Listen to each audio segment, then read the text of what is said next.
whole, I don't think necessarily just goes for entrepreneurs. Management can use that. It depends on, I guess, how you want to grow in your business. And with me being the manager, I want to be the leader.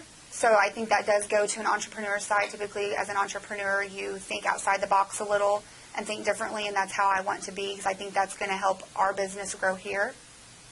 All right. Well, good. Well, tell me what first perked your interest in the class. As the manager of a successful savings and loan, what was it about the idea of the class that first appealed to you? I'm just always looking for a way to grow as a manager, and as an entrepreneur, I think that seeing how that class was going to take fold, what I could take from that class to make myself a better manager and make the business better. How did the class compare with your perceptions of what you thought the class was going to be? I always emphasize that because I want people to know how very different it is. It was very different. A lot of things that was touched on were things that you learn even at your job, your first job as growing up, even working at a fast food restaurant or at a convenience store. Customer service. I think that was the biggest thing that I took from the class is you do whatever you have to do to get the job done no matter the time of day. And that I was kind of surprised to hear that when I listened to the entrepreneurs and how they talked about that.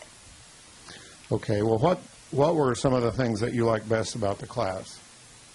I definitely enjoyed, outside of the videos that we watched and things we did on our own, the speakers that we had. It was interesting to hear our local business owners talk how they maybe started, didn't really start maybe as a business owner, but they took over a business or they did build the business from the ground up. I really enjoyed listening and learning even about the community. I think that surprised me as well with the class. I learned some things that I didn't know about the community with our local business owners. Now, can you think of maybe 2 or 3 specific things that you learned throughout the class that you're using now or that you think you'll use in your work here at the Savings and Loan? I did. One of the things was, again, the customer service on how my employees, I expect them, how I explain myself, and then also to respond differently. You know, when a situation arises, sometimes we jump the gun and get frustrated, and that is not going to help your business. You have to know how to respond in a professional way where you keep the customer that you're dealing with, because some of us, we react, and reacting isn't always the best. We need to make sure that we respond, and that was a really big thing for me, because it is as a human being, we just kind of react instead of respond to a situation.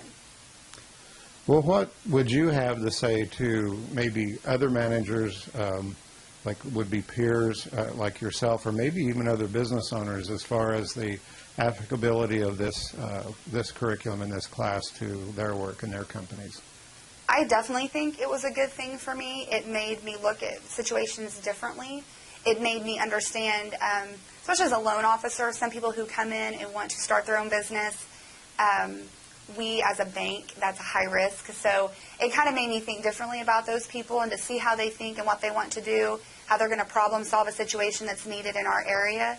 So I definitely think someone in my line of work would benefit from the class, just to hear the other people, the entrepreneurs, those business owners talk on how they started.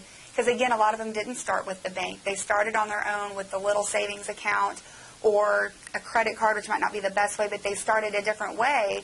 Then once they got to the point where they were a legitimate business that could borrow money. So it was nice to hear maybe that would change the perspective of people in my business. Yes, that all businesses aren't started with fancy business plans. In fact, most of them are not started with business plans, but just the way you described, small and then grow and then finally need some money from somebody else after they get going. Anything else? I don't think so. All right. Thank you, Sarah. You're welcome.